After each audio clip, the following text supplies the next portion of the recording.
Olá, bom dia, sejam bem-vindos. Mais uma aula trator para não sobrar pedra sobre pedra.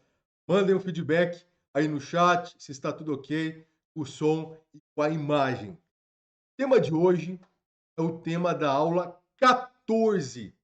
Já estou há 14 semanas fazendo uma nova rodada de aulas incríveis, incomparáveis, de graça, para ajudar na sua aprovação. Hoje eu escolhi uma teoria desconhecida que está no edital de delegado Minas Gerais. Eu não vi ainda essa teoria em outros editais de delegado. Então, com certeza, isso vai cair na sua prova. Pega o papel, pega a caneta, sem preguiça, para você anotar esse conhecimento de milhões. Antes, eu vou me apresentar, porque aqui sempre tem gente nova, então eu tenho que fazer a minha apresentação para quem não me conhece. Vamos lá. Meu nome é Tiago Garcia, eu sou delegado de polícia, professor, escritor e palestrante. Também sou psicanalista e minha pós é em neuropsicologia. Já estou caminhando aí para 20 livros escritos. Um dos meus últimos livros foi lançado lá no STJ, em Brasília. Acabei de ser condecorado com a medalha Heróis da Revolução de 32, uma das maiores honrarias aqui do estado de São Paulo. E consegui 3 feitos raríssimos quando eu era concurseiro. Eu fui aprovado para delegado de polícia na primeira tentativa, aos 24 anos, e ainda fiquei entre os primeiros colocados. Tem mais, professor? Tem mais. Eu já estou há 14 anos treinando concurseiros com inúmeros alunos da mentoria aprovados para delegado de polícia. Professor, como funcionam as aulas semanais? Todo sábado, às 11 da manhã, eu estou aqui no YouTube fazendo aulas de graça para ajudar você na aprovação. Aulas que você não encontra em nenhum outro lugar. Aqui você treina lei, doutrina, jurisprudência, para fase objetiva, para fase escrita, para fase oral. E se você não conseguir pegar ao vivo, depois a gravação da aula fica disponível por alguns dias. E depois sai do ar. Só perde quem é trouxa, tá bom? Para receber os links das aulas, você tem que entrar na minha comunidade do WhatsApp. Professor, como que eu entro na sua comunidade do WhatsApp? Vai lá no meu Instagram, Delta Thiago, e clica no link que está na minha bio. Professor, e delegado Minas Gerais? Delegado Minas Gerais, conforme eu já falei em outra oportunidade, é o edital melhor dos últimos tempos. É o melhor dos últimos tempos. Uma chance imperdível para você que quer virar delegado, para você que quer virar delegada. O edital de Minas está bem enxuto, os critérios estão bem justos e razoáveis. São critérios melhores do que os últimos. Por quê? Porque vão facilitar mais a sua entrada. É claro que nada cai do céu, você tem que aprender como passar, mas vai facilitar bastante os critérios do edital de Minas. Então, não dá para perder tempo. E eu vou fazer aqui várias aulas para te ajudar. Outra coisa, se você quiser participar da minha mentoria, ou ainda, se você quiser participar do meu reta final, que eu vou fazer para delegado Minas, estou pensando no formato ainda, como que vai ser, tá bom? Você deve entrar em contato pelo WhatsApp 011 91089 9002. Manda um WhatsApp lá para a gente conversar, para o seu nome ficar na lista de espera. Eu ainda estou elaborando o formato, assim que eu acabar, eu falo para vocês. Já manda o WhatsApp para você não perder. Outra coisa, se você quiser realmente garantir a sua presença nessa minha preparação para te ajudar na aprovação, clica aqui embaixo na descrição do vídeo, tem um link para minha comunidade do WhatsApp, que é exclusiva para Minas Gerais. Então aproveita e já entra aí. Fechou? Então vamos para o tema da nossa aula de hoje. Tema da aula: Síndrome de Estocolmo e fenômeno de escotoma. Vou até aumentar aqui para ficar bem na sua cabeça. Fenômeno de escotoma. Percebam que esse termo, essa palavra, esse nome, ele geralmente não é visto por aí. Eu nunca vi em um edital de delegado de polícia essa teoria, esse fenômeno de escotoma. E aqui eu já coloquei como título da alma a síndrome de Estocolmo. Por que, professor? Porque isso aqui vai cair na sua prova. Como isso aqui não é um conteúdo comum, o examinador adora esse tipo de conteúdo que não é comum. Então vai cair na sua prova. E mais, o examinador também gosta de fazer pegadinhas. E ele vai fazer pegadinha com isso, porque é muito fácil você confundir escotoma com Estocolmo. Na hora do nervosismo, lá na prova, cuidado para não confundir. Palavras são parecidas, mas os conteúdos desses institutos são diferentes, embora eles tenham alguns pontos em comum. Então, vamos lá para a gente passar o trator sem dó nem piedade. Vamos começar pela síndrome de Estocolmo. Eu preparei aqui um roteiro bem didático. Se você seguir esse roteiro para estudar, você vai tirar 10 em qualquer prova. Vamos começar pela origem. Professor, qual que é a origem lá? A origem da síndrome de Estocolmo.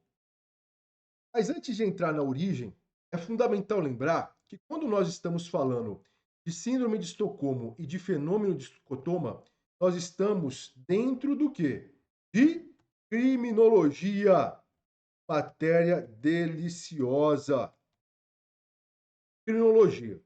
Outra coisa importante que você deve lembrar, esses termos, essas matérias, estão dentro de criminologia. E aqui dentro, elas estão na área da vitimologia. Pronto, agora sim vocês já se localizaram.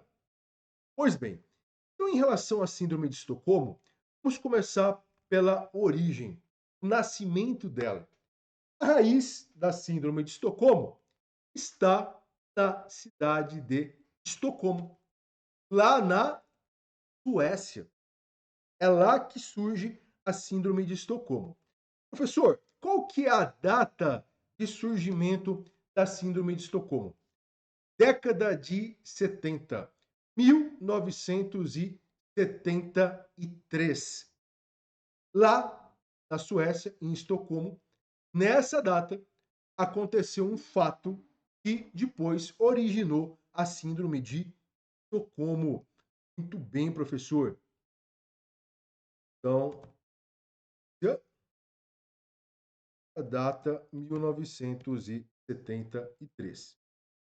Professor, qual que foi o caso concreto que originou a síndrome de Estocolmo? O caso concreto foi um roubo, um assalto frustrado em relação a um banco lá de Estocolmo.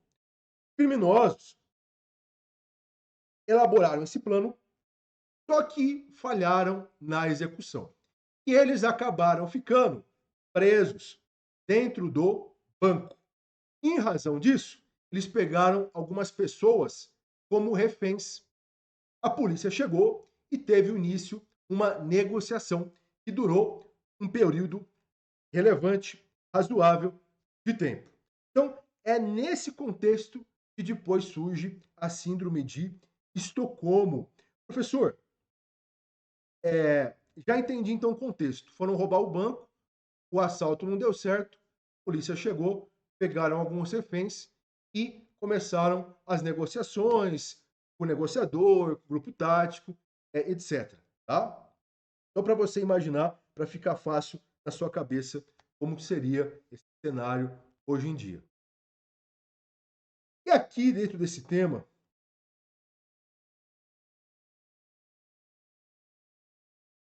é importante a gente lembrar desse cara aqui, do Harvey Schauber. Schauber. Quem que foi esse senhor? Esse senhor, ele desenvolveu a síndrome de Estocolmo a partir da análise desse caso concreto do banco. Tá? Ele é um psicólogo que desenvolveu a síndrome de Estocolmo. Em alguns lugares ele consta também como psicanalista. É um profissional da mente, é um profissional que atua aí no estudo da psique humana, tá bom?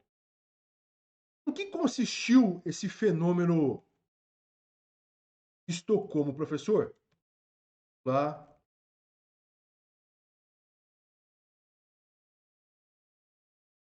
O que foi esse fenômeno? Esse fenômeno foi o seguinte: no banco, no seu interior, as vítimas foram feitas reféns pelos criminosos em razão da atuação da polícia. Começaram a ocorrer as negociações.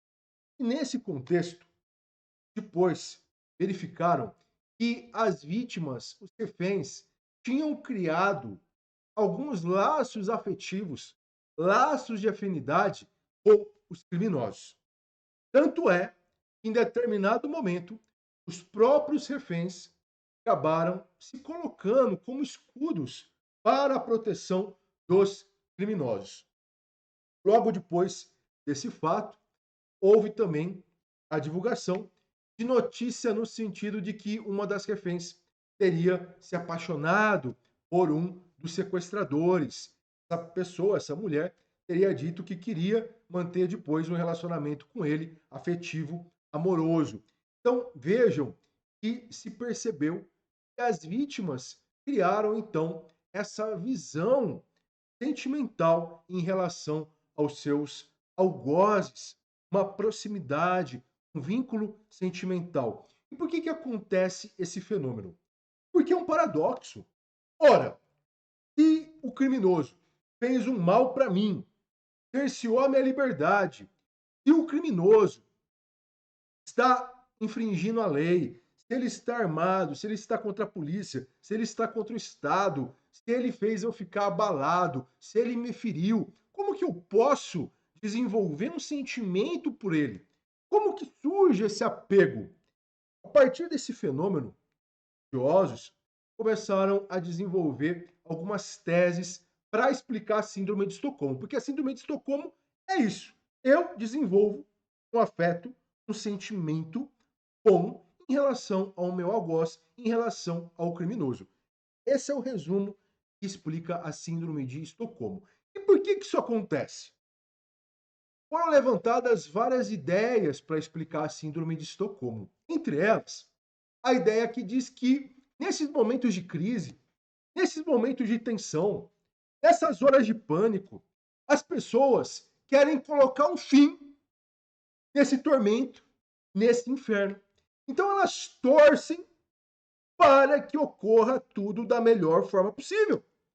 Elas começam a torcer para que os sequestradores obtenham êxito na sua empreitada, para que ocorra o fim do pesadelo, para que elas sejam liberadas, libertadas.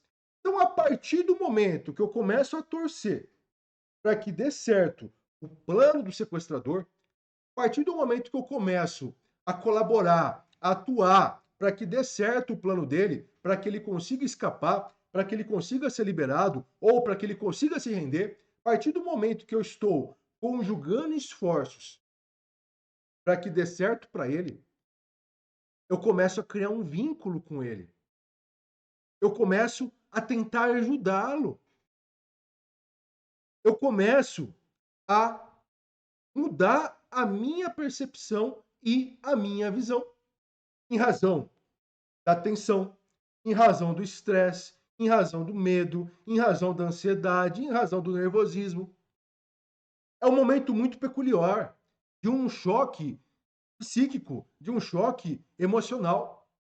E a partir desses vínculos, é um passo para eu desenvolver em relação ao meu algoz, em relação ao meu sequestrador, um sentimento maior. Começa aos poucos e vai escalando.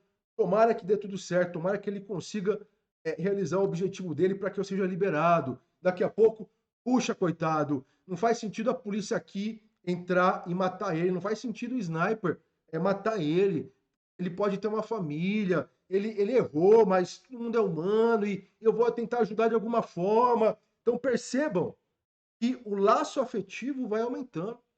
É um ponto que pode desaguar aí na própria paixão, na própria sensação de amor pelo algoz, bom? Ou até mesmo um vínculo afetivo de amizade, de querer bem, enfim, a pessoa desenvolve sentimentos bons e não combinam, evidentemente, com esse cenário criminoso, tá? É interessante que os estudiosos falam que a síndrome do Estocolmo, ela começa em menos de uma hora. 30, 45 minutos, os estudiosos dizem que a síndrome de Estocolmo pode começar a se manifestar na pessoa. E depois, conforme o tempo vai se estendendo, essa síndrome, sintomas dela podem aumentar também. Então é interessante esse tempo que é citado aí pelos estudiosos. E as consequências, professor? Quais são as consequências da síndrome de Estocolmo? As consequências, do ponto de vista dos reféns, elas podem ser vistas, sob certo prisma, como positivas, dependendo do contexto. Porque se as vítimas, se os ofendidos, se os sequestrados estão colaborando com os sequestradores, em tese, isso pode diminuir o risco, o perigo para elas. Porque se eu estou tentando ajudar ele, eu não vou querer lutar com ele, eu não vou querer tomar a arma dele, eu não vou querer enganar ele, e isso reduz a chance do sequestrador me ferir, matar. Ok? Porém, contudo, entretanto, do ponto de vista da polícia, isso não é legal, porque acaba gerando problemas na prática. Como assim, professor? Os reféns podem querer proteger os sequestradores, atrapalhando o trabalho da polícia. Fica difícil, dependendo do caso, confiar no refém, porque o refém ele pode passar uma informação não verossímil, não verdadeira para a polícia. O refém pode não só passar uma informação errada, como ele pode também agir, atuar de forma a prejudicar o trabalho policial, porque ele quer proteger o criminoso. Imaginem uma situação de crise. Quem já estudou gerenciamento de crises? Nós temos lá os grupos táticos, nós temos o negociador, nós temos o sniper, que pode tentar realizar, dependendo da situação, tiro de comprometimento, tiro de abate. Imagina o refém que não quer que o sequestrador morra e se coloca na frente, se joga na frente dele, colocando em risco a sua própria vida. Então, em relação às consequências, do ponto de vista do trabalho policial, a síndrome de Estocolmo é prejudicial, ok? E você, já viu algum caso de síndrome de Estocolmo? Comenta aí, deixa seu comentário. O que você pensa sobre isso? É importante participar. Eu quero ver tesão, eu quero ver transpirando, transbordando inspiração. Porque só com sangue nos olhos você vai conseguir passar no concurso público. Concurso público é uma guerra. Não tem lugar para bunda mole, não tem lugar para bocó, entendeu? Então vamos botar força nisso. Vamos botar para ter. Então vamos lá. Ó, em quais espécies de crime isso é comum, professor? Vamos lá. A síndrome de Estocolmo ela é muito comum em crimes que envolvem o cerceamento da liberdade, sequestro, cárcere privado, extorsão mediante sequestro. É nesses crimes, geralmente, que nós podemos encontrar manifestações da síndrome de Estocolmo.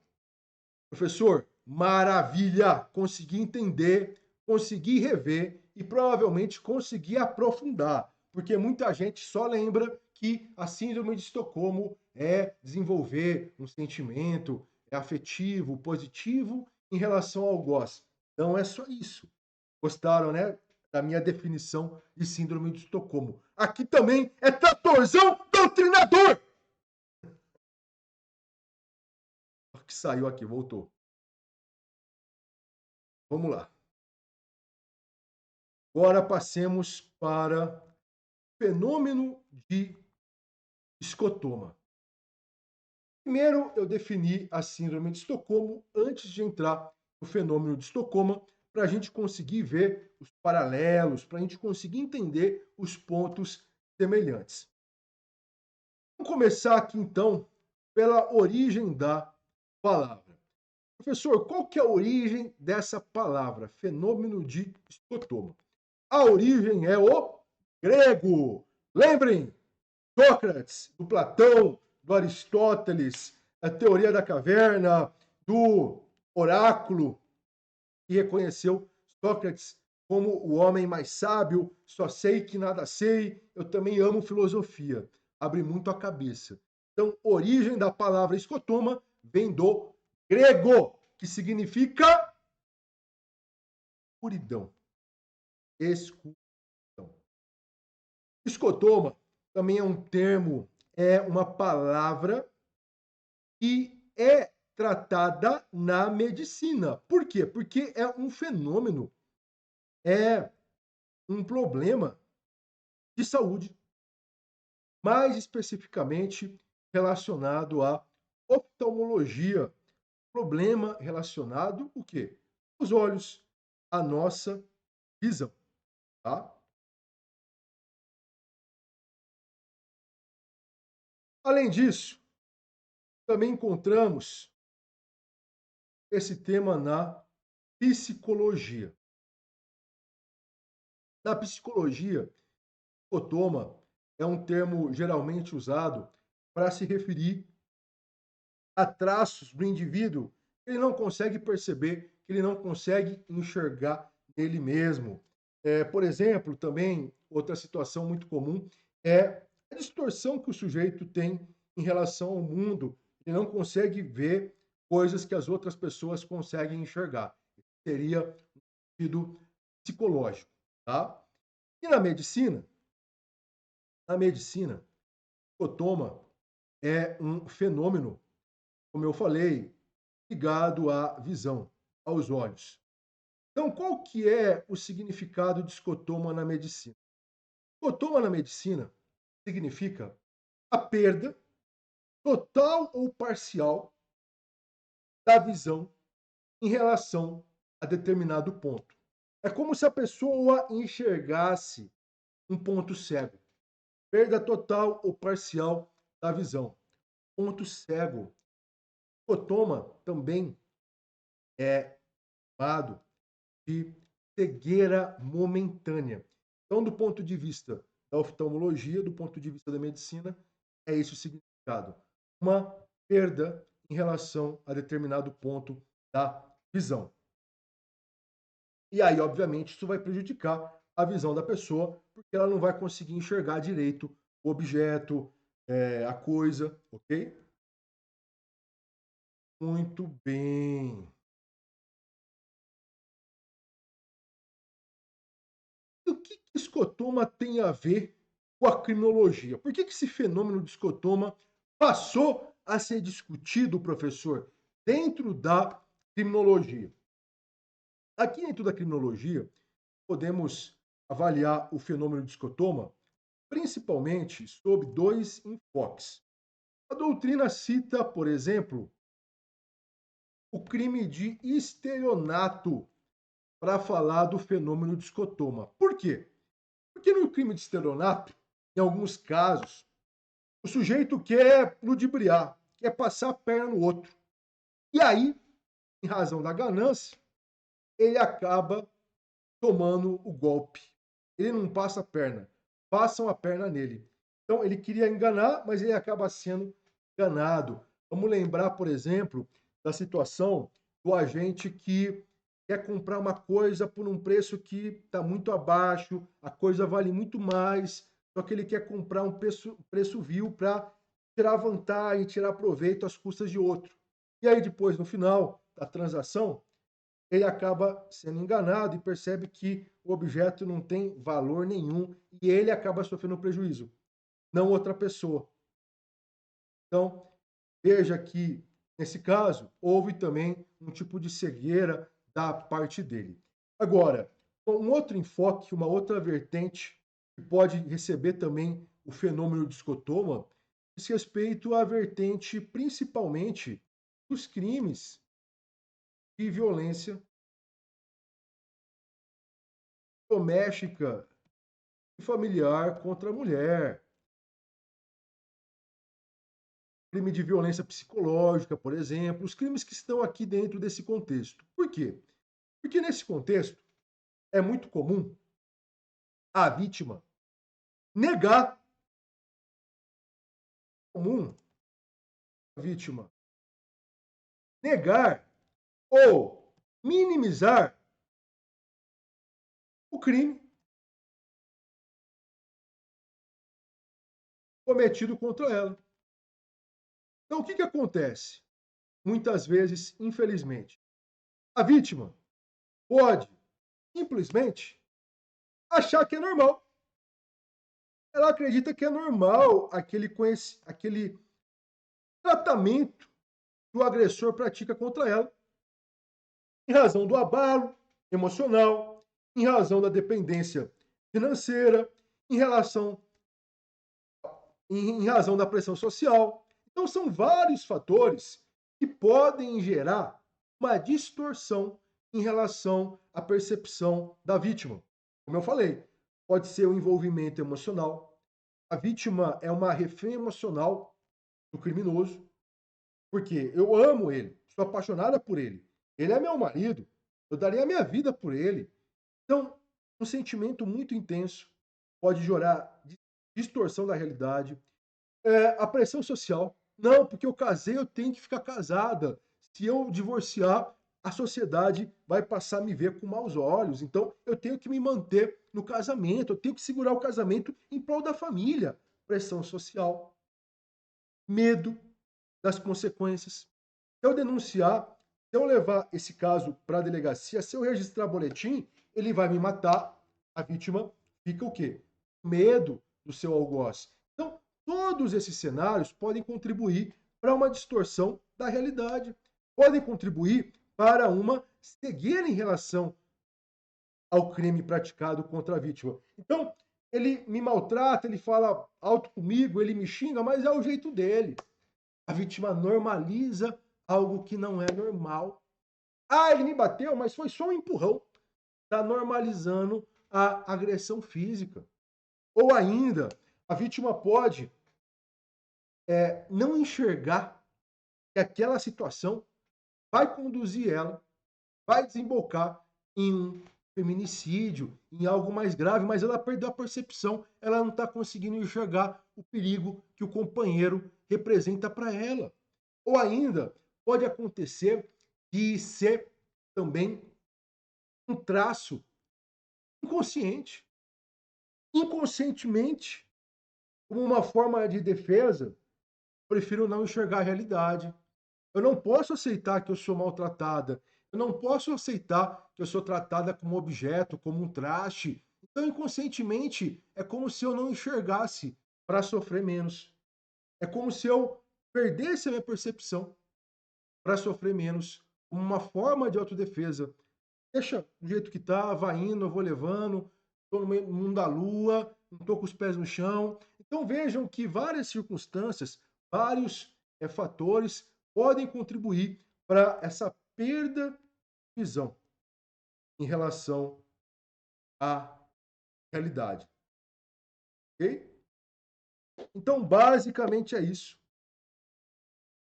Aula nossa de hoje. Se cair na sua prova, com certeza você vai passar o trator, não vai sobrar pedra sobre pedra.